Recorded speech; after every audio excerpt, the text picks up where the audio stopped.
If you want to use voice typing on Samsung Galaxy A37, first of all, we need to open Settings. Over here in Settings, scroll down and then go to General Management. Once you open General Management, you should be able to proceed to Samsung Keyboard Settings. And then in here, we need to scroll down a little bit in order to find the voice input option. Once you go to voice input, you want to make sure that Samsung voice input or Google voice typing is enabled. If you have a preference, then of course you can choose whichever one you want to use. And once you are certain that it is activated, you should be able to open your keyboard, and then you can find this microphone here in the bottom left corner. If you tap on it for the first time, you might need to allow the keyboard to use the microphone and record audio, so we can choose while using the app. Then we need to agree to the privacy notice.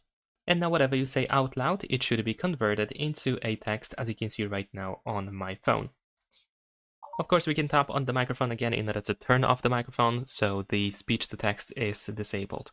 And that's pretty much it. Leave a like and subscribe.